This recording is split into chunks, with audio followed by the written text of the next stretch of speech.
piča. To je Amerika. Hej, nějaký ten klacek, ty vole, pode. My to musíme poslat zítra našim tohle. Hej, nějaký ten klacek máš? Nemá, nebych ho vzala. Nevím.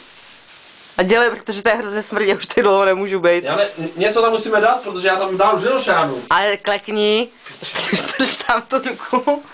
A jedeme šťárit, tak jak... No. Pavlina mají úplně hluboko, jako úplně v tom záchodě, úplně to tam... Úplně to prstuje, ne?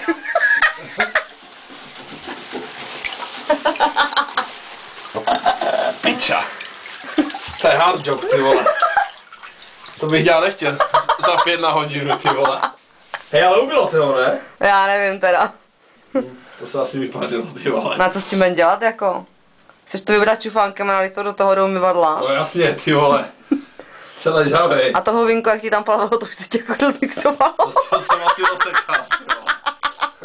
To už se ručí šlehač, jako. Hej.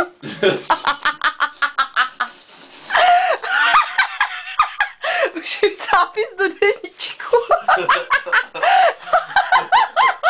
To, ty vole, čas teda vynechám, ty vole.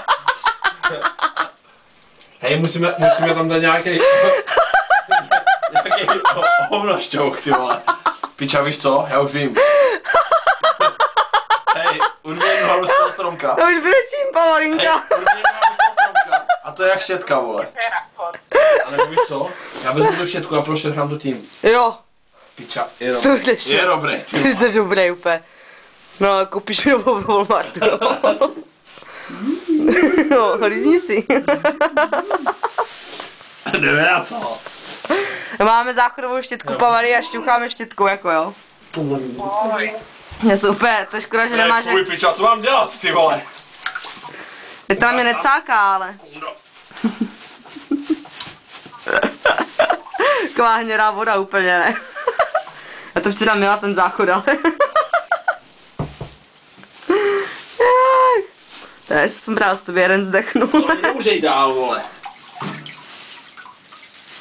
Ale to všechno nepokapě, jako. No, já jsem pohoda, ty vole. Fuj!